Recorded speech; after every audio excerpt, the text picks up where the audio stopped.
We sit over there. I mean, it looks awfully empty right now. I would invite our off-camera members to join us at the main table. We'll get a motion to relocate. Come on over.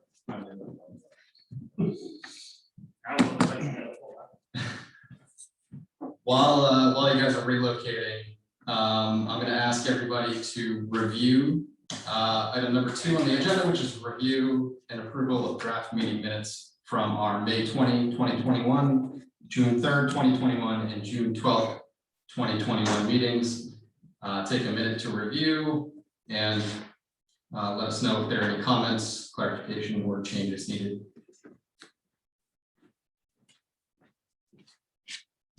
The Jefferson there? Yeah, that's. Here it is. Thank you. Two.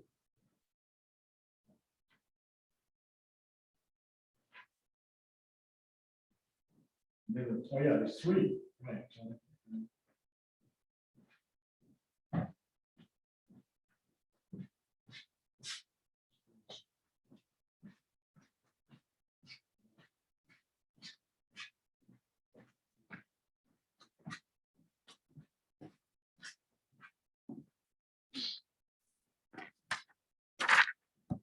The only correction that I might make is on item 5 for discussion.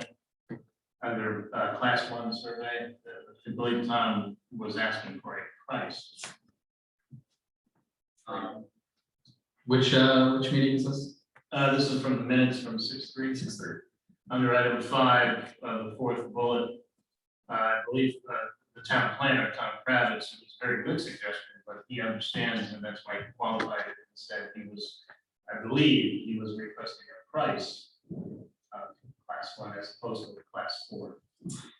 I think that's right, because he recently did just that and copied myself and Jeff on it, so we'll make that correction.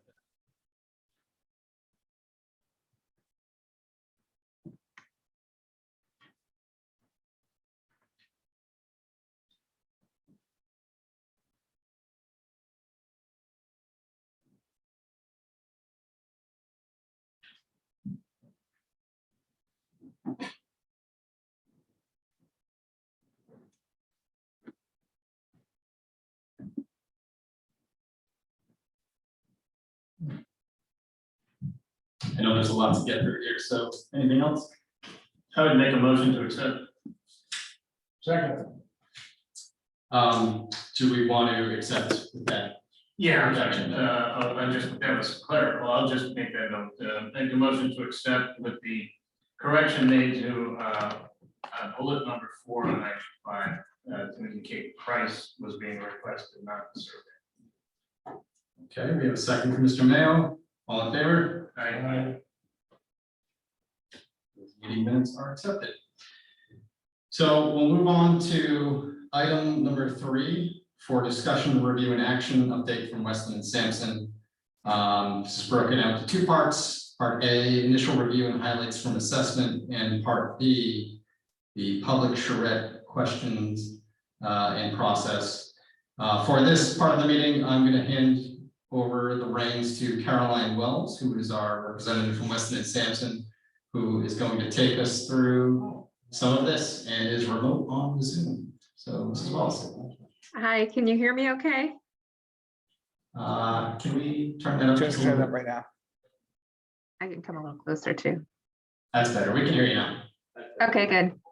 All right, I'm going to try and share my screen. Oh, it says I can't share my screen. Hold on. Try now. Okay. Ooh, now I can. It's not some big glamorous slideshow. I just wanted to have some basic illustrations of what we're doing right now. So can you see my screen? Yeah, we can see. Okay, great. So right now our surveyors they're establishing the boundaries. They're doing a compilation survey. We did submit a proposal to do class 1 entry points for potential trail system. So that's in process and should be wrapping up fairly soon. This is the schedule, and in the orange, it shows where we are at right now. So we're kind of in the midst of all of our observations and studies to determine the overall site conditions and structural conditions, and translating that into potential uses. Feel free to interrupt me or ask questions at any time. And I did sneak a peek at some of the observations and the draft reports, which are now on our system. Pretty extensive photography documenting conditions. I don't want to get ahead of our engineers too much, but some of the consistent observations was that obviously the buildings had poor air circulation for some time. So that trapped moisture is showing in terms of traces of where mold was and had been removed. I don't know that they saw actual mold right now, but a lot of evidence of rot. And the roofing, particularly where roof valleys meet, it looks like there's been some potential snow damage that could have reached underneath the roof. So in these observations, you may see some recommendations for follow-up study. They also recommended, and I think you probably could have expected this, to test the floor tiles and insulation for the presence of asbestos. We have a review of your asbestos reports in our scope, but we have a feeling that that is just going to ask, you're going to want more thorough tests than those reports have provided. So that's kind of all of the information that we're pulling together at this point. Let me just roll it back a little bit. So as I said, this area in the orange is where we're at now. You can see that we have a lot of work ahead, not just the compilation of the reports, but this is sort of showing it as a linear kind of schedule when really it's more circular and iterative, right? So our architectural and our structural conditions are going to inform what potential uses we can have. So we likely be going back and forth a bit as we go through what is possible on the site. I'm curious, is there any immediate indication of structural damage? Not that I read in the reports. The multi-purpose, the cafeteria gym building was actually considered in fair condition. It's just, they're pointing out where potential problems are and kind of pushing that into, okay, here's what you need to do. Here's further testing or studies that need to be done, giving cost estimates on what that looks like. And given the date of construction, do you anticipate that the floor tile is asbestos? I don't know. That's a big unknown. Just because of the vintage of the buildings, it's very, very, very possible, but it could, we don't know enough about the history of the buildings to know if that was ever replaced, or I don't know at this point that we can guess. Just to follow up what Bob just asked, Carol. Mhm. Are your people looking at the actual beams in the roofing to see if they're structurally sound? Apart the tiles to go in and evaluate the basic structures? I believe so. They have this initial observation that they went through. They identified areas where they would want to look. I don't know that they did on this particular visit. So I imagine that they will want to go back and look if there are any areas of concern, which I didn't actually see any of that side of this thing mentioned in just the preliminary reports that I looked at. And what about the heating systems? Are they going to evaluate those also? Yes, they are. Yeah, are those gas or oil? I don't know. I didn't see any evidence of oil. Okay, all right, thank you. All right, so next Sorry, time. just to interrupt, I did have one more question. So, you had shared some kind of preliminary, consistent, high-level observations on the previous slide. Are we going to see kind of a building-by-building breakdown of conditions as a final report? Yes. So each building will have a narrative of its condition. They are tied to photographs. So each building will have a report. And within that report is a breakdown of their observations, their areas of concerns, and estimated costs. Great, thank you. When you say estimated costs, there are approximately 11 billion.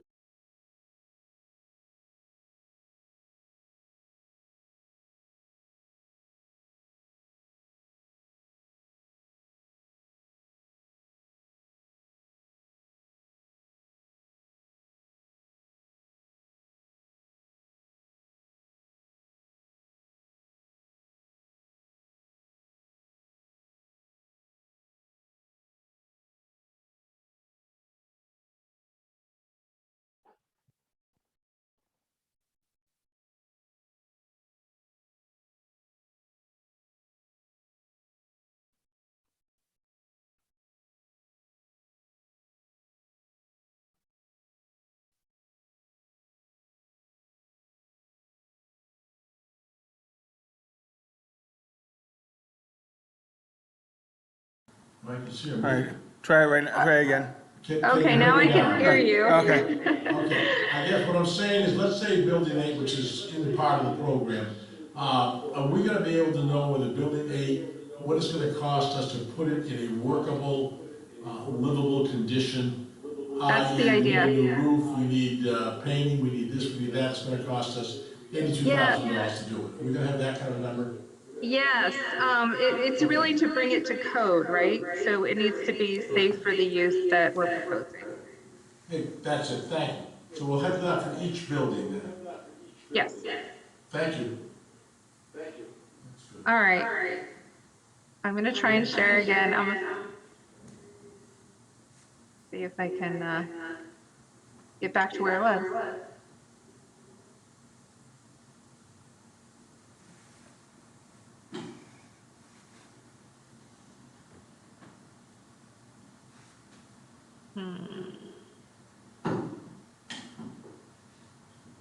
All right. Are you seeing my screen? Yes. Great. All right, I actually don't have that many more slides. But just to talk about the community outreach piece, the public workshop, which I'm calling a charrette is just it's a workshop where the public plays an active role. We have talked about doing an event on site. It would be about an hour and a half, 2 hours long. And it would begin with a walkthrough of the site with the public. And we would all convene at a certain point. Sorry, I'm getting a echo, so that's why I'm kind of stopping a little bit. Anyway, we'll meet at a certain location and review the site from the structural and the site conditions and some of the key issues with the site with the public. And then we will ask the public specific questions about how they see the site being reused. We will have, are you there? Can you hear me?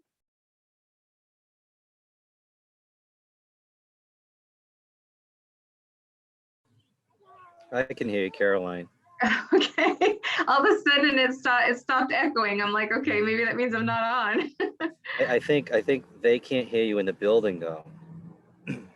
Okay, Yeah, Caroline, I can hear you as well. This is Steve Corvo on the committee, but I'm just remote, so I can hear you, but I'm not sure if they can. yeah, it's almost like I'll say something and then I can hear myself saying it back.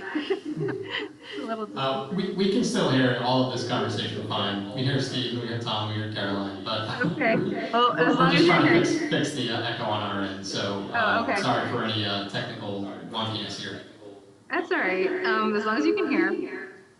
So the idea is that the public, it's actually a public conversation where we can talk about the possibilities for the site. And we will come with site plans. We will come with maybe some preliminary ideas, although we don't want to front load that. We don't want to feed the audience. But the idea is that we take all of the feedback that we hear from the workshop and we incorporate it into a design plan, just a schematic design plan. We're thinking of 3 different alternatives. And then we bring them back to the committee or potentially, another public forum to kind of refine preferences. I was just curious as it relates to that meeting, and even as it relates to this committee, when you are able to summarize, will it be possible to say rate? I'm waiting for my voice to stop. To rate each building with a either a 1 or a 5 degree of whether it be 1 be good, 5 be bad, whatever the case, so we can understand that building number 1 gets a 3, so that at least the public can grasp the summary, and we can too. Then building number 2 gets a 5, which is a negative number, and at least you have the expectation in your mind that that building will likely take the most money. Is it really, really viable for us to keep? I'm just thinking it might be of a benefit if you are able to rate, if you will, and give a summary of each building as to its likelihood of being put back into service, etc. I think that's possible. Now, I'll get onto this in a second, where we're going to do a feasibility analysis on potential reuses for the site. So it may make sense to rate the building in terms of its potential cost. So like you said, like a 1 may mean that it needs very little, and a 5 may mean it's very expensive. We can do that. But in the end, it might end up being a cost-benefit analysis, because, for example, what if we can show that the building could generate revenue? Then maybe that offsets some of the costs. It depends. I'm also not sure I would throw that out to the public. That's a really big question. So I wonder, and I put this out there to you, do we want to keep the public focused on potential reuse ideas or site ideas, because it's a big site? Well, I think the reason I brought it up is that you don't want to, you'd rather the public have a clear understanding, since they don't, you can't assume they understand construction or architecture. Right. You'd rather they not go off on a tangent. If they're envisioning a use on building 2, whatever building 2 is, that would not be viable because building 2 just can't sustain that. We might as well tell them. At some point, they have to make decisions progressively. That's just my opinion. I don't know what other committee members think. I just have a suggestion. Is it possible, instead of ranking each of the buildings, and I get your point stating that there's a lot of variables involved in that. Is it possible to put a grid together for each building and have maybe one part of the grid say is this building structurally sound? The beams, and you can put yes or no, or maybe undetermined, so that each building has its own grid. As you walk through, you can see, all right, which one is a credible building that could potentially be used, either putting money into it or not any at all. And then that'll kind of give a big overview of what each building has the capability of being utilized for, or do we just get rid of the building? Just following up on that whole rating idea, I think if we also had ultimately a dollar value to put the building in code condition as the ultimate. So let's say a 1 might be under 100,000 and a 5 may be over 250,000. A dollar value, so people can relate to that. In addition to the the grid, which Steve just talked about, which I think is a great idea. Roof, structural, utilities, heating, well, heating system's part of it. And then people can say, okay, this needs a heating system thing, it needs a roof, and it's gonna cost $185,000 to replace it, or to fix it. So Caroline, I wonder, what I'm hearing from members is that, we're a little bit unsure of, kind of what the framework for evaluating the buildings and what kind of information we're gonna see, and what kind of information we might wanna present to the public to help them, generate their ideas of what those buildings could be. So maybe I'll turn it back to you and ask, you've done this type of thing before, you guys are the experts. What should we expect to see from you that would help us and help our community make those evaluations and start to ideate around what this could actually be with you? Well, there are a couple of, I guess I would split it out. So you have your site, which, is one potential purpose, like recreation or something. Each of these buildings has potential, and we can rate them or put them on a grid for decision making. Maybe not in time for a charrette, though. I mean, that's going to take a little bit of more of analysis. I guess I just would not put out that information to the public right away until we really worked through the numbers on it. Because it's not just the construction costs, it's also operations and maintenance and that sort of thing. You can bring the building up to code, but it could be really inefficient and it could be a very costly building too. So there are other things that we might want to think about in terms of the whole site plan. For example, solar. Working with the buildings to make the whole site less costly. There's a bigger picture that we want to look at. In terms of the public element, I just keep coming back to the idea that we want to refine their desires for the site. We can always sort of preface that with them, like, look, in the end of the day, it's going to be about cost versus benefit. The public understands that. But we're looking for their best ideas and their realistic ideas as community members about how they would really reuse the site. That's what we need to know from them. Do you see what I mean? That's the primary goal of this, right? To hear from the community, to have that conversation, and to understand what they really want from it.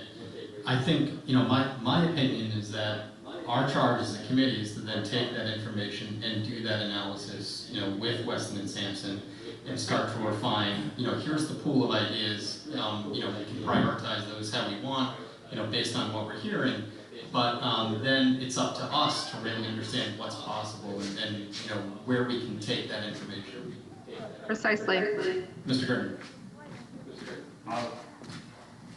Additionally, I think it might make sense to look at the flip side of that as well. And if you can give us some idea on what decommissioning costs might be, if it's determined that the facilities aren't worth putting any money into, everything from cleanup to removal to everything around what it may, we're not sure what direction all this is going in at this time, but what the costs might be around leveling the site.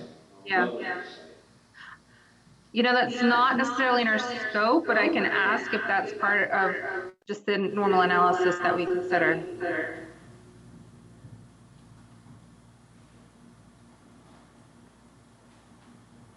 Okay.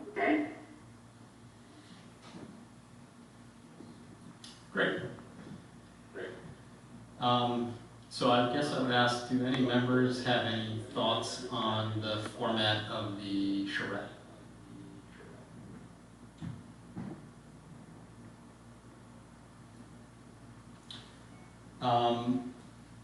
So last week, and we had kind of an open house walkthrough meeting that was also open to the public, where the buildings were open. As part of this, are you imagining that it's just gonna be, you know, kind of looking at things from the outside, peering in the windows, or are we actually gonna wanna have the buildings open?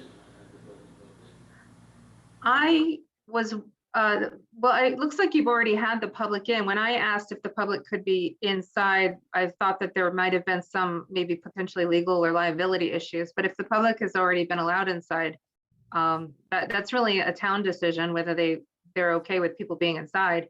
It does help to see the inside rather than the outside. You know, particularly for the larger buildings. So. I don't know how many people are gonna show up to the charrette. I would hope that we have a pretty good turnout. I would be just a little bit concerned about, being able to keep an eye on things if it got, a little out of hand. If we have 100 people show up, which would be fantastic, just having 11 buildings that you don't necessarily have full visibility into, we just want to make sure that we'd be able to monitor what's going on, for that half an hour kind of open house portion of the meeting or whatever it winds up being. It may be that perhaps we could just keep buildings 10, 11, and 7 open, the sort of focused buildings, knowing that many of the other classrooms are very similar in condition. Just a thought.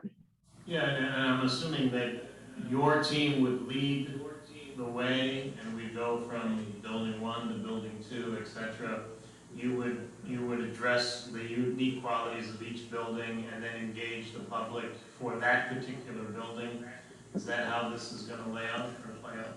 No, I think we had talked about this internally, and we thought that that would be a little bit difficult to manage, particularly since we don't know what crowd size we'll have.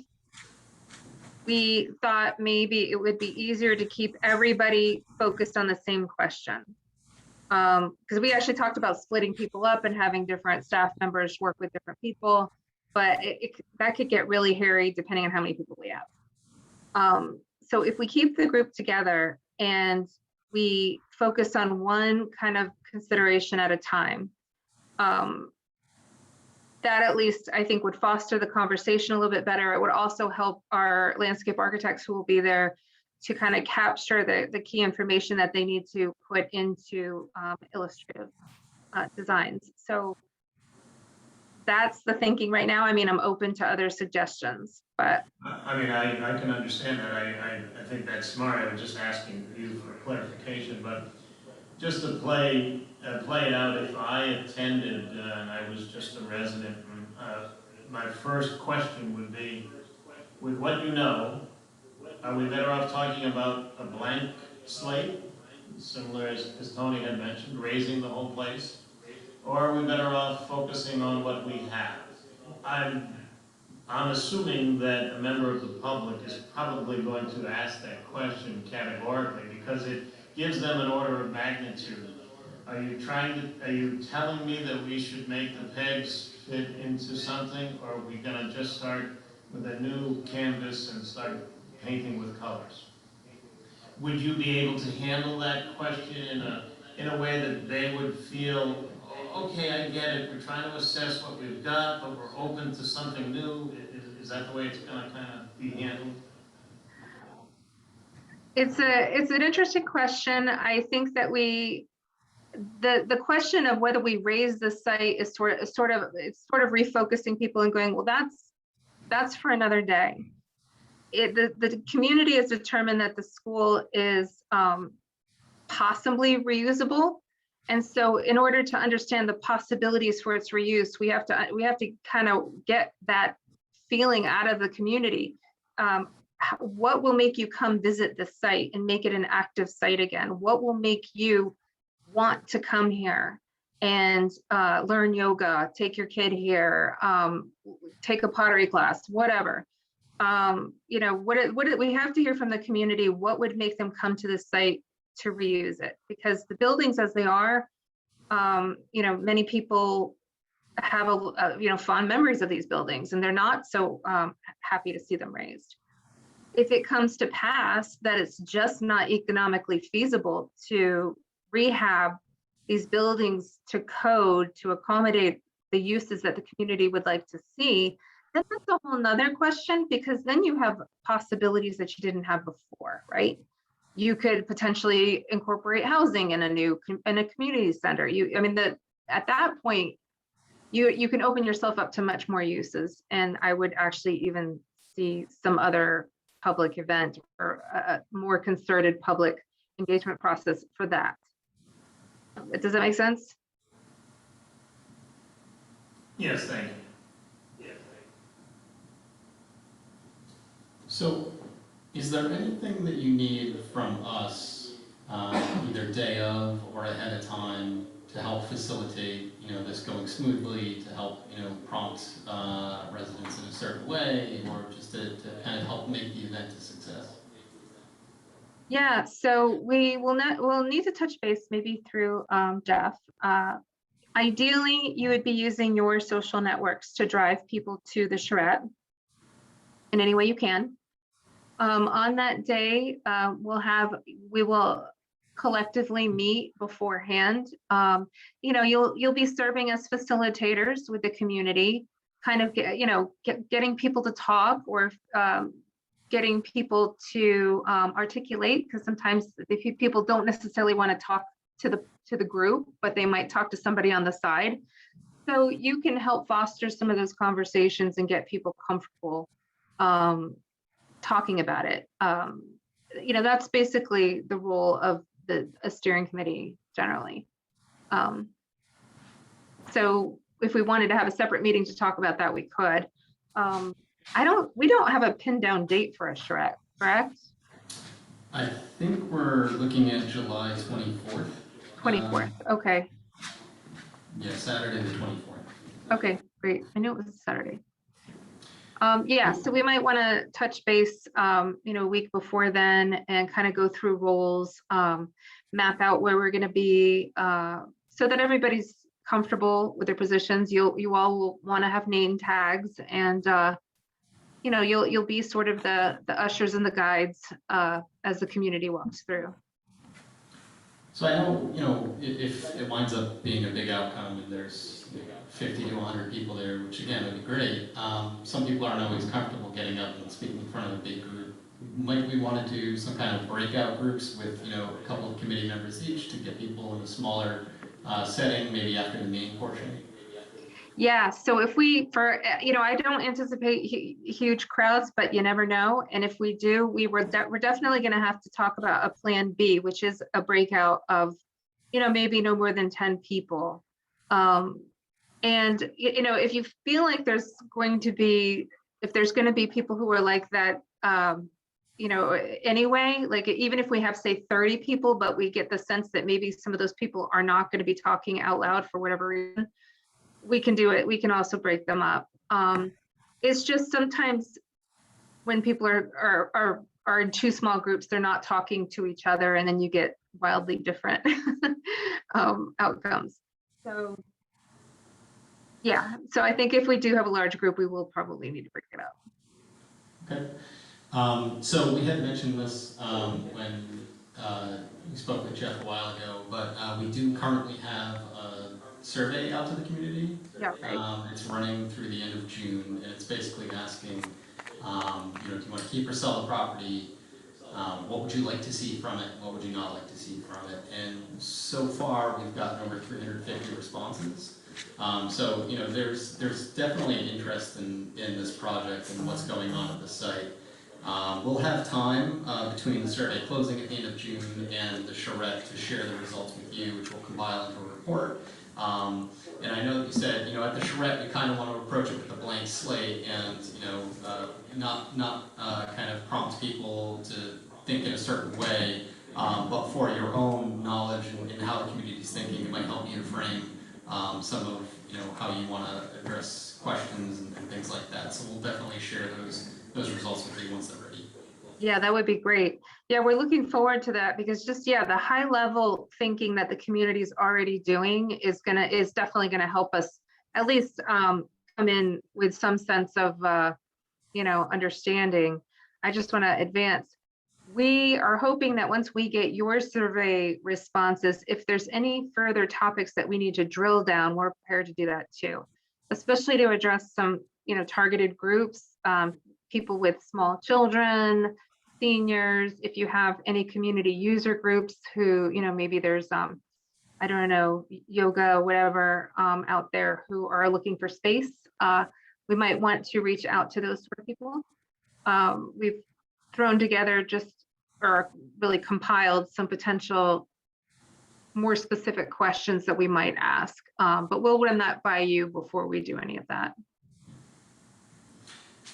So I had, on the previous slide, I saw that, the outcome of this was 3 conceptual drawings based on that community feedback. Before we get to that point, what does it look like, the first reports that we're gonna start seeing from you guys around the site structural analysis and all that? Like, I know that you mentioned that those are kind of ongoing. When can we expect to see the first reports coming your way? I'm imagined by the end of the month. I think that's when I have it on the schedule to finish up, like within the next 2 weeks. Great. But I don't know if they have, if they need to go back out, or I have to catch up with the people who are leading the structural analysis and the architectural analysis, to make sure that they're comfortable with those reports going out. They're ready. And then there's another piece, our MEP, mechanical, electrical, plumbing, fire prevention. Those guys were backed up in their schedule, so they actually are going to be a little bit later. They just could not get out at the same time that the structural and architectural. So that's sort of another iteration of the process. Well, Carolyn, I had, I guess 2 questions. One, that just going, a thought that the MEPs are going to be fundamental in your overall analysis, because significant cost exposures, whether it be code compliant or repairing. The other thing that dawned on me is that, can you clarify, I thought I heard you say that there's a base level of asbestos testing, and if we need to go beyond, that's beyond your scope of work. So yeah, we're not doing any testing. So our scope of work is to review reports that have been done before. What I was wondering though is if you could, even if you made a recommendation to this committee or to the town council, is it fair to say that no matter what we do, even if we raise a building, of course we have to abate it. So no matter what, we should know our exposure, because if we're renovating, we have to either make it safe, but if we're going to tear something down, it must be abated. So it's going to be a cost one way or another. And I'm just wondering for you to consider with your committee, at what point would you recommend to the town that we analyze it extensively so we get a full exposure and we understand what impact that reality will have on moving forward? Well, I can talk to Craig Miner, who will be looking at the asbestos reports. I didn't look at them myself closely, so I can't really speak to how specific they are. It's what he told me was that they lack the specificity that is really useful here. You could end up doing asbestos testing for each of the buildings. And obviously there's costs associated with that, but like you say, you will have to do it one way or the other. So, I don't know what he'll recommend, but I imagine that would be part of it.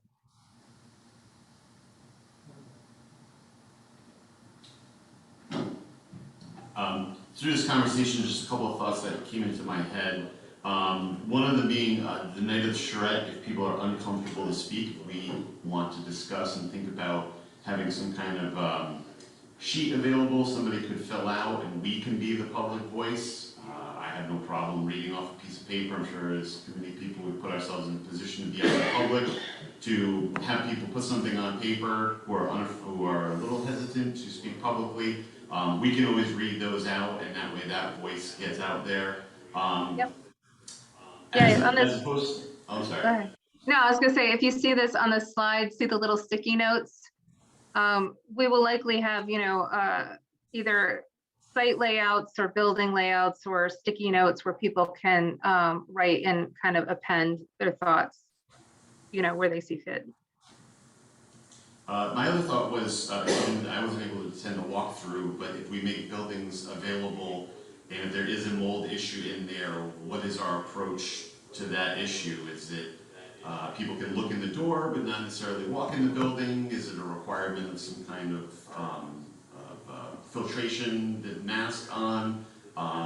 Is it just not access to the building? That not necessarily we have to answer that question tonight, but that would be another question that we would, before we announce to the, invite the public in, how do we want to handle access to those limited buildings?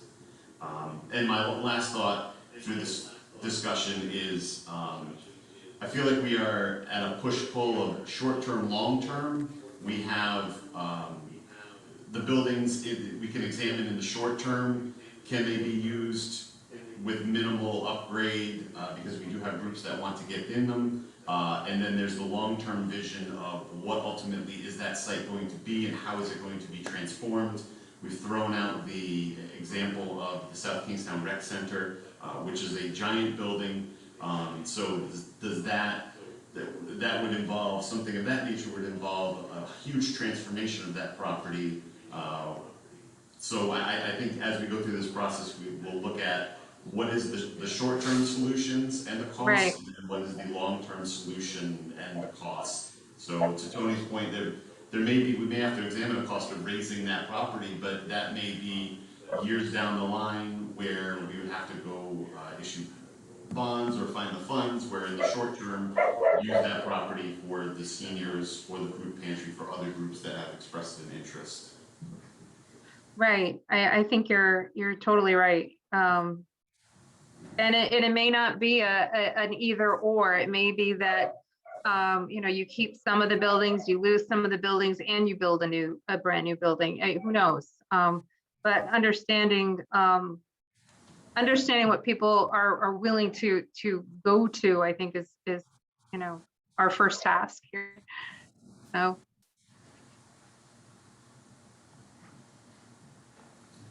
So Caroline, on the agenda that you sent over, you had also mentioned a point about similar sort of inspirational projects. I'm wondering if you wanted to share any of that with us. Oh, I'm sorry, I don't have that today, and it was just No it was a matter. for us. I feel I'm very sorry. inspired. I know I was hoping to regale you with some really cool examples, but I just did not have the time this week to put that together, and I'm sorry, but I will send it to you. That's totally fine, but I guess that kind of begs the question. So at the charrette, will we have examples of those similar projects that the public could look at to kind of get their brains thinking about this stuff? I'm tempted to, and I actually am going to turn that question back around to you. It's easy to show what has been done in other places, and I'm comfortable doing that as long as no one thinks that I'm sort of, planting ideas in anyone's head. But certainly there are adaptive reuse of buildings, particularly schools, all over, including Rhode Island. And it's just a matter of, is that what we want to put out there first, or do we want to let the public sort of, free form their own thoughts? I haven't quite decided what I think of that yet. Yeah, so I can tell you that one of the things that we're seeing in our initial feedback from the community is that a lot of folks aren't very specific about what they want. They have kind of general ideas, what they want, park space, or they want a community center or a senior center, but they're not really drilling into what that is. And I think there's general consensus, at least from the initial data, that people want something. And part of what we're going to have to do is help them to figure out what that is. So I've already seen a couple of examples where people, they've kind of heard what other folks are saying. They're like, oh, well, I hadn't thought of that. That's a great idea. So I think, giving people some sense of what, other communities are doing, what's even possible, it doesn't take away from any ideas that they might have, but, it just kind of helps people to coalesce around, what are those kind of common themes and common, dreams about what they want this thing to be. Yeah, I'm inclined to agree, and we can even be sort of, in some respects, non-specific too. And it's such a big site too, and I hope people are not just thinking about buildings, but as I was walking around the site in the past week, there's ample place for like a natural garden or a pollinator garden, or anything that people want to do. Like I said, a solar array to offset some of the power load. There's a million different things that could be done with the site as a whole that people should be considering. And so, maybe inspiring them with some examples would be a good start to our presentation and getting people thinking. So, and thank you for bearing with us here. I mean, we could go on ad nauseum about this, and we certainly are looking for subjective ideas, and we want, dreams and aspirations for pretty much anything and everything. That said, what I'm hearing from my colleagues here, it's really important that we have objective data. Mm-hmm. So it's when people walk through and say, geez, I'd love to be able to do this and do that, we can point to the objective data and say, you know what, that's going to work, or there's no way. Right. So whatever you can do to provide that individually for buildings, for systems, for structures, whatever it is, personally, that's what I would like to see. Yep. Sounds good. We will try to do that.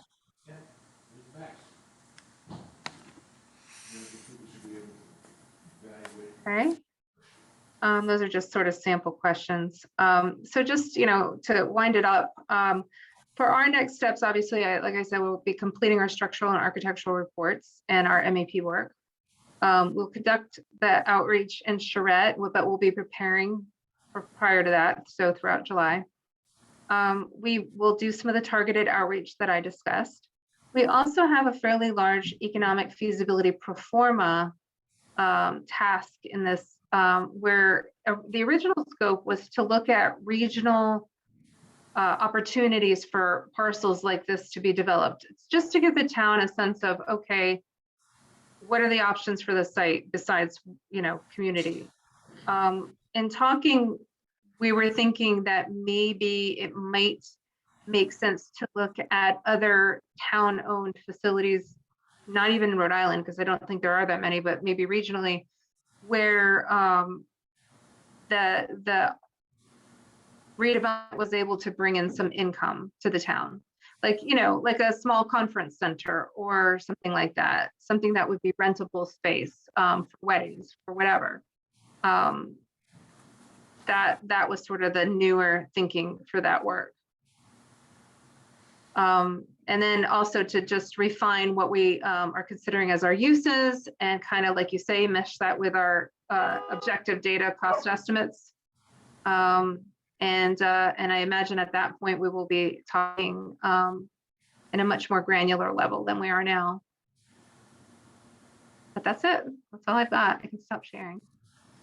Great. Will you be able to share that deck with us? Yeah. Some of it was just a little bit hard to read on the screen. I think members would appreciate, the ability to Sure. kind of cruise it on their own. Well, thank you for taking the time to join us tonight. Thank you to you and your team at Weston and Sampson for taking on this monumental task of trying to combine both the objective and the subjective data to help us find a feasible path forward. We certainly do appreciate it. Thank you, Caroline. So we love it. This is like among our favorite types of projects. So, I mean, it's really a joy. So thank you. And I hope you have a great meeting and a good night. Thanks. Good night. Thank you. Right. So are there any other comments or actions to be taken on this portion of the meeting?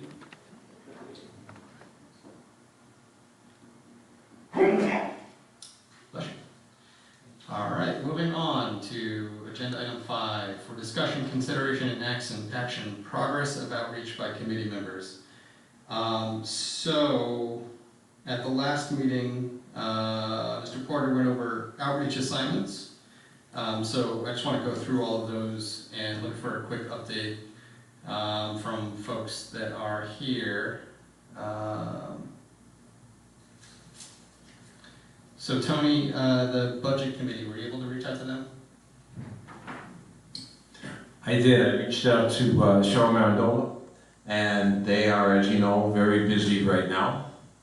Prime time. So I asked her when they do get a chance, if she could either bring it up in the course of her meeting, or certainly welcome them to join us and let them know that their input is much appreciated. So she said she would do that and get back to her fellow budget committee members and let us know.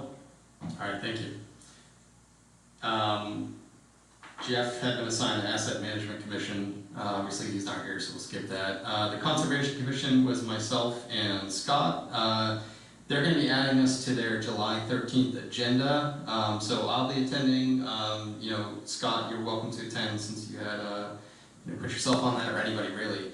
But we're just going to kind of, take an opportunity to tell them a little bit about what we're doing, ask them if there's anything that they would like to discuss, as a commission, and point them to the survey. Steve on the line, or also Robert, the Economic Development Commission. Bob, I think you were also on that too. Yeah, I had not. So I've not reached out to them. I did reach out to the school department, talk to the superintendent. He was going to talk to the chairman and see if he'd like to put it on the agenda for an agenda item to have me come in and answer any questions they might have. Great, thank you. The Juvenile Hearing Board, which was also you, Bob, or Scott? I did not. Okay. You guys can duke out who's gonna reach out to them. Parks and Rec, I reached out to them. They are also going to add us to the July 7th agenda, so I'll be attending. Scott and Jeff were also assigned that, so feel free to join. Planning Board, Jeff, I believe he had reached out to them. Public Art Advisory Committee was myself and Steve, and I reached out to them. We're going to be on their July 8th agenda to discuss our mission with them. Public Safety Commission, that was you, Mr. Spagni? Get on that, please. Town Council, Steve, you still on the line? I am, yes, sir. So I obviously, I see them twice a month. I did mention to them that we do, we do have to start discussing, or at least planning the dates with Weston and Sampson to have them, present to us. I shared to them that that we, as the Halliwell Committee, have collectively at least got 3 dates on, with a tentative 4th one sometime in August or September rather. So we're going to be working on that, and I also, let them know if they haven't already filled out the survey to do it. So that's the update there. As far as the economic development, I don't know if that was if anything was brought up on that, but I will be reaching out to them. They're going through some internal changes, good for that matter, but they're going through some internal changes right now. So I kind of wanted that to settle, and I plan on getting on their July agenda as well. Thank you, Steve. All right, I was going to ask you, Robert, who's going to contact fire, and the police department. Frank had reached out to Chief Lafferty with the survey, but hadn't heard back yet. So that's still in process. Zoning board was, I worked with Carl. Carl sent the link to the members as far as the survey was. Great. Zoning is covered then. There was another outreach around the South Kingston Community Center. I'm going to throw that to you, Scott. Any chance to reach out to them yet? That I did actually. I spoke to their leisure recreation director. She seems to be the one, Terry Murphy, who would be the one to represent the town and speak about the project. I didn't lock her into a particular date, but I can talk to you or Jeff about, she said she can make herself available. So we can decide if she wants to come in on Zoom, wants to come in person. We can figure out which date that would be if we want it in the month of July, before the charrette, if we would like to kind of get through the charrette, do it afterwards. But she can be available to us. I would think that we should probably wait until after the charrette, get an idea of what we're gonna hear from the people. Whether it's going in that direction, which the survey would tend to lead you to believe, but we might as well, so that we don't waste this person's time. And then I would also suggest there's no reason for her to make the trip. If we can do Zoom just to facilitate, unless she wants to. But. Yeah, I'll leave that, I'll offer that up to her, and I'm assuming since she's down there, she lives in Cranston, so commutes to South Kingstown, she decided what she wants to do. I'll make the invitation. All right, why don't we plan that for sometime in August after the charrette? I think it would be useful just to hear the perspective of somebody who's gone through this process anyway. Maybe they have some helpful tips, you know, and how they kind of approached it. I reached out to Heather Robertson of the Pumpkin Fest Planning Committee about setting up a booth there for the Halliwell Committee and having the $35 booth fee waived. She's going to bring that request to the Pumpkin Fest Committee and let us know, so that everybody here knows that event is on September 18th this year. So assuming that we do get the fee waived, if we can, you know, even if we don't, it's $35. But assuming we set up a booth, we're going to be looking for volunteers to, you know, be stationed there throughout the day. We'll probably have a kind of a rotating schedule so that nobody's burning in the sun for, you know, 8 hours or whatever it is. I'm on that committee, and all the nonprofits pay a nominal fee. It's like $25 Okay. for a booth. So, and I've got 2 booths for the church, and the church pays, so we probably will have to pay the $25. You don't have any sway over there? Just, you know, all nonprofits, and everyone pays. This is one of those things. You don't have a godly intervention on that? No, the charge God $50. Mr. Zawinski, can the town afford the $35? I think the town could afford All right. $25. We're also, yeah, I think we can come up with, I'll pay it. We'll also get a bubble one day. Yeah. It's just 15 by 15, I think we'll need Yeah. I'm sure just a table, we'll get some signs up, pictures of the property, that kind of thing.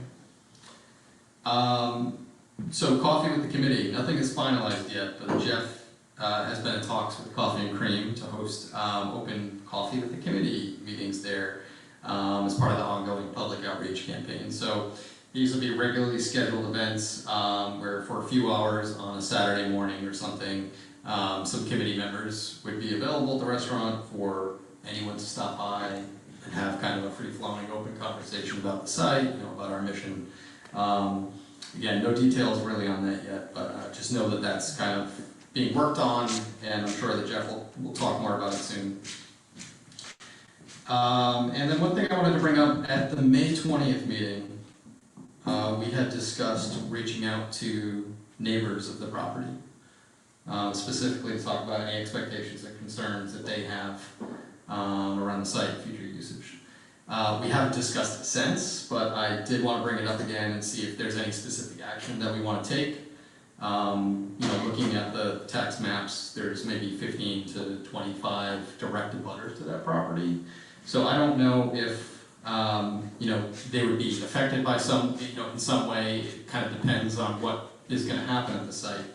But do we want to do any sort of special outreach to those folks? Whether it's, you know, invitation to a meeting, you know, walking door to door with a few committee members, even like dropping notes with contact information to mailboxes, just trying to hear from, you know, that's one particular group of stakeholders that obviously will have an opinion on this, so we want to make sure we hear from them. But I think you have to tread lightly in that regard.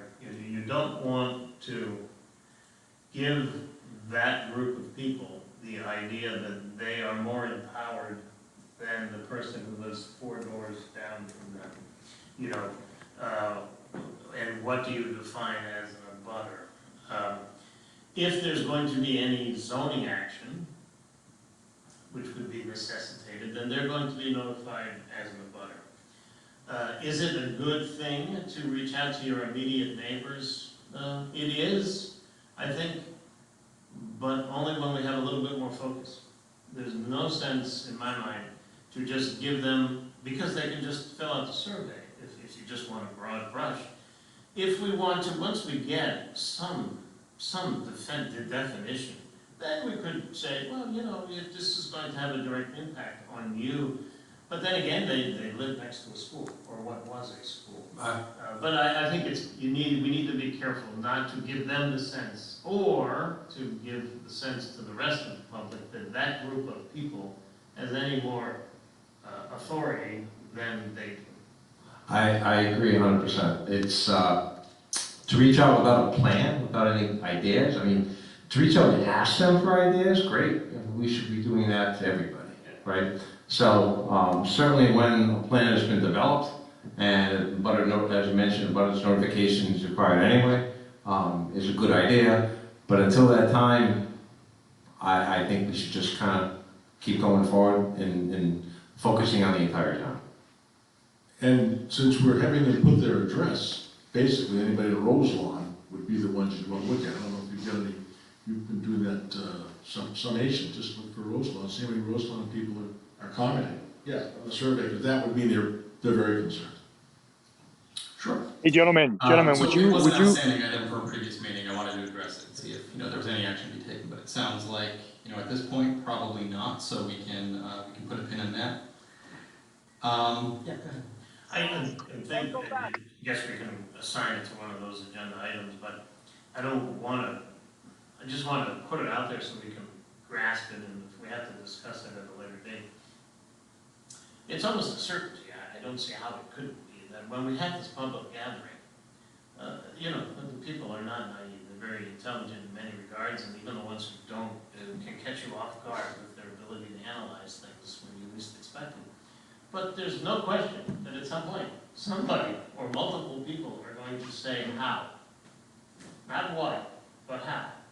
And I'm not saying that we only have the authority we have, but I think we need to be able to react intelligently and not just shrug our shoulders and say, well, we'll get to that. So all I'm saying is you may want to have some discussions with the town council as the executive and say, gentlemen, ladies, how do you want us to handle the politically correct way when 7 people say, those are grand ideas, but is this a bond you're talking about? I mean, that can be an evil word, but all we have to do is look at the budget committee and realize that there is no way to do it without that. I mean, even if you have to abate 7 buildings to tear them down, you're going to need money that is not working money in the budget. So we should at least be prepared to give an answer that has some meaning when that question is going to come up. How can it not? So the chair and the executive should be in a position with their conversations with the town administrator and the town council to at least understand how we present it, so we don't insult the public and say, well, we'll talk about that later, Yeah, I agree with that. I would say 2 things. The first is that, there were funds set aside for decommissioning of this property. So, assuming that's still available. Yeah, so we should be able to say Yes. whether it is or isn't. Yeah, which I think was something that Jeff was looking into, if I remember from the last meeting. And then the other thing is that, it does depend on what, it's kind of a catch-22, right? Because you have all these possibilities about things you want to do with the site. But what you do with the site depends on how much money you have available, but the things you might do with the site could potentially generate revenue to pay for it, right? So it really does depend on what you wind up doing, because some of, and that's one of the things that we've been hearing in the survey is that, people want ideas that will generate revenue for the town, because they don't want to, just be paying for something that's not going to give anything back to them. Yes, Mr. Kirk. I have a question for the town administrator, and I apologize for putting you on the spot, but I'm going to do it anyway. Especially since we're in the middle of budget season, do you know offhand what our indebtedness is currently overall bond indebtedness, and has it been, do you know if it's been reduced at all? It's going to be, we're gonna retire one this year. The exact amount, I'm not gonna I understand. downplay that one, say, one's going to be retired. Okay. And bonds, I mean, are you thinking of going on to bonds and do what? We got 400,000 for demolition. That, get your plan first and see what's gonna happen. Yep, all right. So you come up with it, then you can talk about bond issue.